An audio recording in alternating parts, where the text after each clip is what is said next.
Hey guys, Tyler Berger here with Bass Fishing HQ, and today I want to show you 3 easy steps to finding offshore bass during the summer. So stay tuned, it's going to be a good one.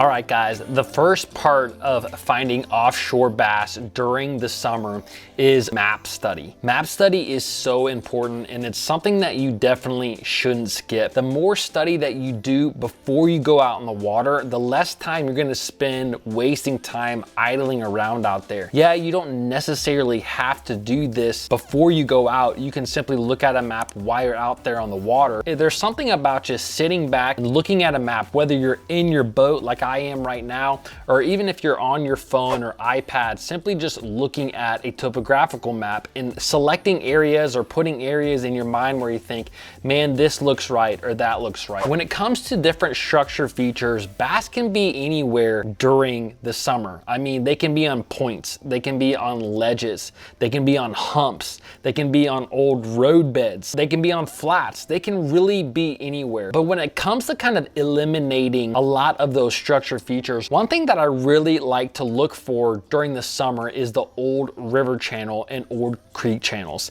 Anywhere you have old river channels and old creek channels somewhere on the lake, it just seems like those are areas that bass really almost live in. They live near that river channel, that main river channel. Yeah, they could be found on any given point on any given day, especially if there's bait fish in that area.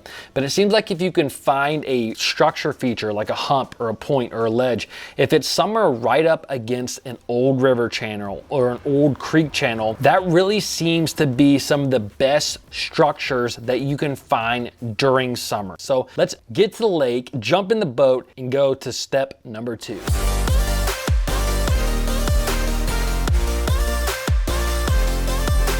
The next part of this equation to finding offshore bass and finding those mega schools is really the hard work of it. You're really going to come out here and you're gonna get on your boat, you're gonna get on your graphs. This is where it really takes a lot of diligence, because you may not end up fishing for a long time. You could literally go an hour, 2 hours, 3 hours, 4 hours of simply just graphing around, looking at your electronics before you even find fish, before you find structure or cover that may be holding bass. The biggest thing is that you can really make it easy on yourself by doing a lot of map study. Like we talked about earlier, if you can kind of really narrow down the area that you're wanting to kind of look for these fish, it can really help you to find fish a lot quicker, where you're not spending an hour, 2 hours, 3 hours, 4 hours out there graphing. But guys, there's really no way around it. This is kind of like the bank fisherman who's simply just trying to cover water. They're going down different creeks, they're going down different banks, and the thing is that they're fishing the whole time. When they find an area that's holding a fish, they're gonna be able to catch a lot of fish in that area. It's the same thing when you're offshore fishing, when you're trying to find these fish off the bank, on structure, but this time you're really just out here on your electronics. I just have one 12-inch unit. This is a Lowrance HDS 12. I have the bottom part of my unit showing side scan, and I typically, when I'm side scanning, I have it anywhere from 80 to 100 feet on either side. That's what I like to look at when I'm really trying to find cover and when I'm looking for fish. On the top left-hand corner, I have my map. That really helps me to follow those contours and those structure features that we found earlier. And then in the top right-hand corner, I have my down scan. I really don't even use 2D sonar anymore unless I'm using it on the front unit where I'm dropping down on fish. For the most part, all I'm using is down scan, side scan, and my mapping down here at the unit. So there's really 2 main things that I'm looking for when I'm out here. One is cover on structure. If I'm looking at my map and I see a hump or I see a point, and I go over that with my units, there's some lakes that don't have huge fish populations on them, and you're not always going to see the individual fish on your electronics. Sometimes what I'm simply looking for is cover. So cover may come in the form of a rock pile, cover may come in the form of a stump, a brush pile, a road bed, a grass line. So I'm gonna idle around, and anytime I see some cover like that on some structure, I'm gonna mark it. I'm gonna mark grass lines, rock lines, stumps, whatever it is, I'm gonna mark those areas that look good to me. And then I'm gonna turn around and I'm gonna start fishing those pieces of cover. The other thing that I love to look for, this is the fish themselves. The units, the electronics that we have these days are extremely good, and I don't even have the best of the best electronics out there. I have a couple of generations old Lowrance unit. They still see fish very, very well. I know that if I'm going over a school of fish, exactly what they look like. When it comes to bass and what they look like, I think Jacob Wheeler says it the best. Bass look like turtles on a log. When you find bass on structure, they're literally going to be stacked up in a line across the bottom. That's what a school of bass looks like on your structure scan. You're not gonna see these fish stacking extremely high where it looks like a ladder and they're super high. That's usually fish like white bass and crappie. Anytime I see fish that are on the bottom like that and they're in a line, I am absolutely gonna stop and start fishing. So guys, those are the two things I'm really looking for, is either cover like stumps, or I'm looking for the fish themselves. You could have the best of both worlds. You might find a rock pile that you see dots above, you know, or you might find a stump that has a lot of fish around it.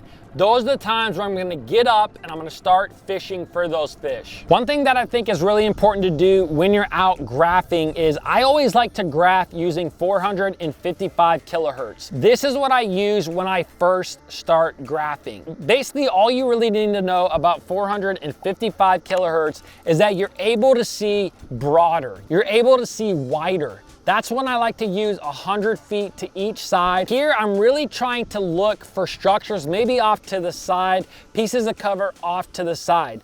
Now, if I find something that's really, really interesting, maybe I see something, but I can't tell exactly what it is, that is when I will mark it with a GPS point, and then I'm gonna spin around. I'm gonna put my unit to 800 kilohertz, and I'm gonna idle directly over that object. With 800 kilohertz, you're not able to see as wide, but you're able to see a lot more detailed. So I like to use that detail to my advantage. That way I can tell, is this a stump, a rock pile, whatever it may be, I'm able to see a little bit better with that 800 kilohertz. All right guys, now the third step to finding offshore fish, and that's actually fishing for the fish themselves. I really like to keep it simple, and I think that you should keep it simple as well when you're actually gonna start fishing for those fish. So typically what I do, after I've made that waypoint of where the fish are or where the brush pile or stump or rock pile is that I wanna fish, I'm gonna get about 300 feet away from it. I'm gonna idle in a straight line towards that object. Now, once I get about 150 feet away, I'm gonna pop up on the front deck of my boat, and I'm gonna put the trolling motor down, and I'm gonna continue in a straight line towards that object, towards that waypoint. Now, while I'm going towards that waypoint, I am gonna be looking at the bank and try to find something on the bank, whether it's a tree that's a little bit taller, or maybe it's a house, or whatever it may be. Typically, you can find something that you can really line up exactly where that object is. Now, when I get about 80 feet away from that particular object, that's typically when I'm gonna hit the spot lock on the trolling motor. Now I've got the lineup. I know exactly in which direction I need to cast. I know 80 feet is plenty to be away from the fish, but I can also make that cast. Now, when it comes to the lures that you're gonna use to actually start firing at these fish, there's 3 categories of lures that I'm going to have. And typically I like to have just 3 lures when I'm trying to find bass, when I'm trying to cover a whole lot of water. Now, the first lure is something fast. Something fast to me, most of the time, that's a deep diving crankbait. A deep diving crankbait can work extremely well, especially during the first part of summer when you find those big schools. Another fast lure that you could use is a swim bait on a jig head. That's another lure you can fire out there. You can kind of reel pretty fast. If I can catch them on those fast lures, you know, especially if I'm preparing for a tournament, I might catch 1 or 2, see how big they are, and then keep on going. First of all, I'm gonna make 5, 6, 7 casts with my deep diving crankbait to see if I can't catch fish on a fast lure. The second lure that I'm gonna pick up is something slow. So something slow to me, there's a number of different lures that could be in this category, but my all-time favorite slow offshore lure is a big worm, like the one that I'm holding up right here. This is a Zoom old monster worm. Typically, I'm gonna have this on a 3/8 to ½ ounce weight. So if I can't get those fish to bite on something fast, I'll make, like I said, I'll make 5 to 10 casts with something fast. Then I'll make another 5 or 10 casts with something slow, like the big worm. And I'm gonna drag it really slow through there. Another slow lure might be a jig, a football jig. You could throw a football jig out there. That's another great lure that you can throw. So if they don't bite anything fast and they don't bite anything slow, the one other lure I'm gonna throw is something finesse. So for me, the thing that I pick up the most of the time when it comes to finesse fishing offshore fish is a drop shot. If they don't bite the crankbait, they don't bite the big worm, it seems like they'll definitely bite a drop shot. Now I'm gonna make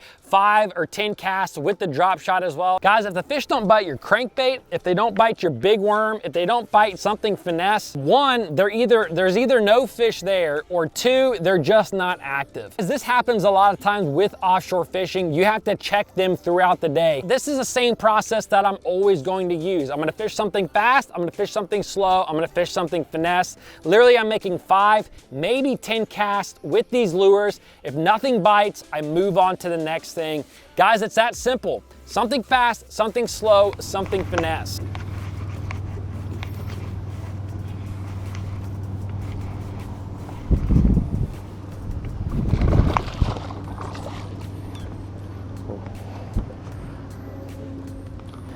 Map it, find it, catch them.